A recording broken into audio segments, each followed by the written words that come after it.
Haleluya, puji Tuhan. Selamat pagi Bapak Ibu, saudara-saudaraku yang dikasihi oleh Tuhan.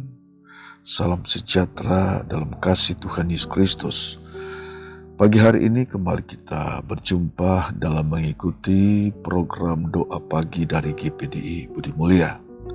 Dan dalam program pagi hari ini kita kembali akan menerima kebenaran firman Tuhan.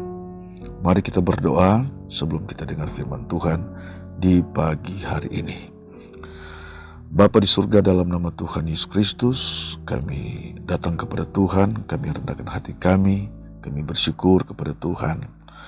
Engkau baik dalam kehidupan kami, Engkau ya Tuhan yang sudah menolong menyertai kami. Dan kalau kami ada di pagi hari ini, semua ini karena kasih sayang Tuhan dalam hidup kami. Bapa di surga, kami mau menerima kebenaran firman Tuhan pagi hari ini. Roh Kudus menyertai kami sehingga kami boleh mampu mengerti dan melakukan apa kata firman Tuhan. Terpujilah nama Tuhan. Haleluya. Amin. Firman Tuhan kita baca dalam 1 Korintus 3 ayat 3 sampai 9. 1 Korintus 3 ayat 3 sampai 9 berkata demikian. Karena kamu masih manusia duniawi, sebab jika di antara kamu ada iri hati dan perselisihan, bukankah hal itu menunjukkan bahwa kamu manusia duniawi dan bahwa kamu hidup secara manusiawi?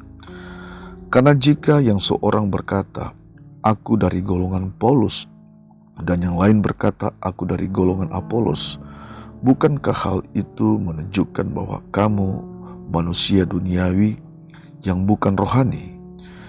Jadi apakah Apolos, apakah Paulus pelayan-pelayan Tuhan yang olehnya kamu menjadi percaya, masing-masing menurut jalan yang diberikan Tuhan kepadanya.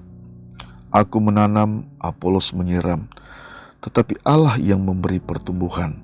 Karena itu, yang penting bukanlah yang menanam atau yang menyiram, melainkan Allah yang memberi pertumbuhan. Baik yang menanam maupun yang menyiram adalah sama. Masing-masing akan menerima upahnya sesuai dengan pekerjaannya sendiri. Karena kami adalah kawan sekerja Allah. Kamu adalah ladang Allah, bangunan Allah. Haleluya, puji Tuhan. Bapak, Ibu, saudara-saudaraku yang dikasihi oleh Tuhan, ini adalah surat Rasul Paulus kepada jemaat yang ada di Korintus. Di tengah-tengah pertumbuhan jemaat yang di Korintus, tidak luput dari masalah, tidak luput dari persoalan, tidak luput dari perselisihan. Perselisihan muncul sekalian karena pandangan yang berbeda. Nah, pandangan yang berbeda inilah yang sedikit mengganggu perjalanan iman jemaat yang ada di Korintus. Ada yang berkata, aku dari golongan Paulus, ada yang berkata, aku dari golongan Apolos. Namun sekalian, Rasul Paulus dengan penuh hikmat berbicara kepada jemaat yang ada di Korintus bahwa Paulus dan Apolos adalah sama. Mereka adalah pelayan Allah, dan oleh pemberitaan mereka lah tentang Yesus, mereka menjadi percaya. Saudara yang dikasihi Tuhan, dan Rasul Paulus juga menekankan di sini bahwa jemaat itu sudah ada dalam Tuhan, sudah percaya kepada Tuhan. Dan apabila jemaat ada iri hati dan memunculkan perselisihan, Rasul Paulus berkata, bukankah itu manusia duniawi? Artinya sekalian, ketika orang yang sudah percaya kepada Tuhan, dia sudah di dalam Tuhan, yang sebenarnya menurut firman Tuhan, apa yang disampaikan Rasul Paulus, dia tidak mengembangkan sikap-sikap duniawi. Sikap duniawi itu adalah iri hati. Sebab ini persoalan di dalam hidup manusia. Dan ketika manusia, orang percaya, yang sudah percaya kepada Tuhan, sudah dalam Tuhan, Kalau mengembangkan iri hati, kalau mengembangkan dengki, kalau mengembangkan dendam, kepahitan, itu tidak baik. Itu menunjukkan bukan manusia rohani, tapi manusia duniawi. Manusia duniawi adalah orang tiap hari iri hati, tiap hari dengki, tiap hari dendam, tiap hari kepahitan. Ini orang dunia. Nah, Paulus menjelaskan sebagai orang yang sudah percaya kepada Tuhan agar jemaat tidak mengembangkan sikap-sikap atau sifat-sifat seperti ini. Apabila jemaat mengembangkan sifat-sifat duniawi ini, iri hati, dengki, dendam, kepahitan, maka itu akan mengganggu perjalanan iman, akan mengganggu kehidupan rohani. Dan Allah melihat bahwa firman itu tidak akan bertumbuh di tanah hati mereka, tidak akan bertumbuh dalam hati sanubari mereka. Paulus menjelaskan, aku dan Apolos, Rasul Paulus dan Apolos adalah kawan sekerja Allah, kerja Allah, dan jemaat adalah ladang Allah, adalah baitnya Allah. Dua hal ini yang Rasul Paulus tekankan kepada jemaat.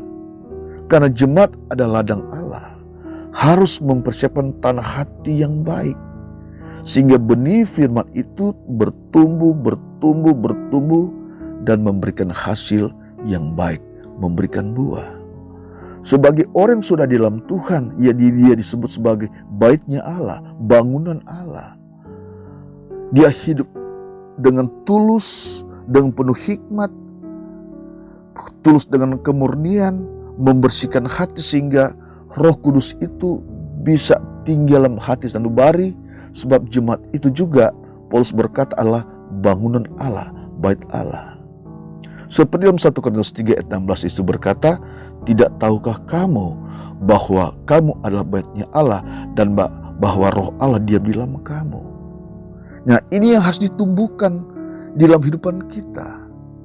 Benih firman Allah itu harus bertumbuh di dalam hati. Roh Kudus harus diam dalam hati, sehingga kehidupan orang percaya itu menemukan kehidupan yang sesungguhnya di dalam Tuhan.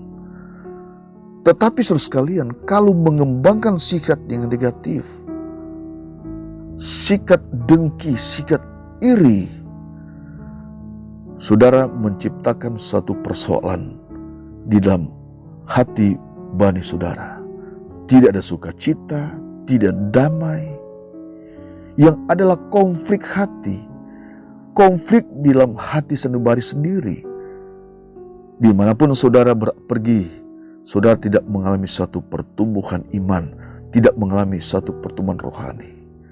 Lihat saja saudara sekalian, orang hidup dengan iri hati, orang hidup dengan dendam, orang hidup dengan kepahitan, kendati sudah disebut anak Tuhan. Tapi fakta-fakta dalam menjalani kehidupan sudah disebut percaya kepada Tuhan, tapi penuh dengan kedengkian, penuh dengan iri hati. Dan itu tidak baik saudara sekalian. Nah, sebab itu Rasul Paulus berbicara kepada jemaat yang di Korintus agar tidak mengembangkan iri hati, sebab itu menimbulkan perselisihan dan jemaat tidak bertumbuh dalam kehidupan rohani mereka, dalam iman mereka kepada Tuhan. Tapi kalau jemaat menyadari bahwa mereka adalah ladang Allah, harus mempersiapkan tanah hati, membersihkan tanah hati. Kalau jemaat menyadari bahwa jemaat itu adalah sebagai bangunan Allah, menyadari bahwa kehidupan orang percaya sudah yang sejak terima Tuhan, dia adalah tempat kediaman Roh Allah. Maka kalau kehidupan ini kita sadari, kehidupan iman kita saudara sadari, maka firman itu bisa bertumbuh. Roh Allah bisa menempati hati kita. Dia mengerjakan hal-hal yang indah di dalam hati sanubari saudara, dalam hati sanubari kita. Kita memiliki sukacita, memiliki kekuatan, memiliki damai sejahtera, kita bisa memiliki kasih. Tetapi kalau mengembangkan sifat yang negatif, iri hati, dengki, dendam, kepahitan, saudara tidak akan bertumbuh dalam hidup saudara, dan saudara sedang membinasakan hidup saudara sendiri. Sedang membinasakan. Karena dengki iri hati yang saudara tidak bereskan dalam hati saudara, sifat ini sedang membuat Anda sulit. Sifat seperti membuat Anda tidak bertumbuh. Sifat ini menghancurkan kehidupan saudara. Namun saudara sekalian, firman Allah berkata kepada kita pagi hari ini sebagai orang percaya, mari kita adalah ladang Allah. Kita adalah bangunan Allah. Kita tumbuhkan firman itu dalam hati, tanah hati sanubari kita. Kita tumbuhkan firman itu sebagai orang-orang yang sudah ada dalam Tuhan. Dan biarlah Roh Kudus tinggal dalam hati kita, sehingga itu menciptakan sukacita, menciptakan damai sejahtera. Kita bisa bersyukur kepada Tuhan, kita bisa berdoa kepada Tuhan, kita dipenuhi dengan kemuliaan Tuhan, kemuliaan firman Tuhan, kemuliaan Roh Kudus, dan saudara bisa mengeluarkan buah-buah yang baik, buah-buah yang indah, buah-buah yang bisa menghidupkan orang lain.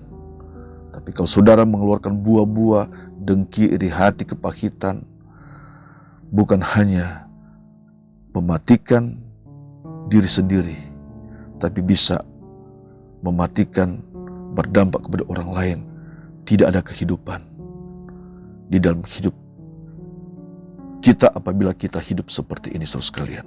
Tapi mari firman Tuhan mengajar kepada kita, buanglah iri hati itu, sebab itu hanya menimbulkan persoalan di dalam kehidupan kita sendiri, dan kita akan dibawa pada perbuatan-perbuatan yang tidak berkenan kepada Tuhan. Tetapi kalau kita sebagai seorang percaya, sebagai seorang yang sudah ada di dalam Tuhan, mari kita tumbuhkan firman Allah itu dalam hati sanubari kita. Biar Roh Kudus tetap tinggal dalam kehidupan kita sebagai bait-baitnya Allah. Dan kita akan melihat dampak yang luar biasa. Berkat sukacita, damai sejahtera akan terus ada dalam kehidupan kita, meskipun kita banyak melewati banyak persoalan. Tapi kalau kita semakin mengembangkan benih-benih ini, benih firman itu dalam hati kita, maka saudara orang yang berbahagia, saudara orang yang diberkati oleh Tuhan, saudara dituntun oleh firman Tuhan, saudara dipimpin oleh Roh Allah. Dan ini menjadi keinginan kita semua, Bapak Ibu saudara yang kasih Tuhan, dimanapun saudara pada saat ini sedang mendengar kebenaran firman Tuhan. Puji Tuhan Bapak Ibu. Mari, apapun masalah kita, apapun persoalan kita, mari kita tetap berpikir positif. Firman Tuhan yang sudah kita terima, kita izinkan itu bertumbuh dalam hati kita, dan itu yang akan memimpin kehidupan kita sampai pada kehidupan yang kekal. Mari kita hilangkan rasa-rasa kedengkian, kita hilangkan rasa-rasa iri hati, sebab itu hanya membuat kita susah, itu hanya membuat kita menderita. Tapi kita lapangkan hati kita bersihkan hati kita, dan kita taruh firman Tuhan itu dalam hati kita, maka firman itu bisa bertumbuh dalam kehidupan kita, dan Roh Allah bisa ada dalam kehidupan kita. Kita dipimpin oleh firman dan kekuatan Roh Allah, dan saudara adalah orang-orang yang diberkati oleh Tuhan. Puji Tuhan Bapak Ibu saudara sekalian, demikianlah firman Tuhan yang menjadi renungan kita di pagi hari ini. Mari kita berdoa. Bapa di surga, dalam nama Tuhan Yesus Kristus, terima kasih di pagi hari ini kami bersyukur kepada Tuhan, kami sudah dengar firman Tuhan. Tuhan tolong kami, berkati kami, Tuhan tolong setiap umat-Mu yang sudah mendengar firman Tuhan pagi hari ini. Biar firman Tuhan pagi hari ini yang kami dengar memulihkan kehidupan kami, membersihkan hati kami, menyucikan hati kami, agar kehidupan kami bukan semakin tidak baik, tapi kehidupan kami semakin baik. Kami mengalami satu pertumbuhan iman, mengalami pertumbuhan rohani. Kehidupan kami semakin menjadi umat yang berkenan kepada Tuhan, mengasihi sesama, terutama kami dapat mengasihi Allah yang kami percaya selama ini. Terima kasih Tuhan, apapun masalah jemaat-Mu yang ada, Tuhan berkati mereka. Tuhan, yang sakit Tuhan sembuhkan, yang susah Tuhan hiburkan, yang lemah Tuhan berikan kekuatan. Terpujilah nama Tuhan, kami sudah dengar firman-Mu, kami bersyukur, haleluya, amin, puji Tuhan.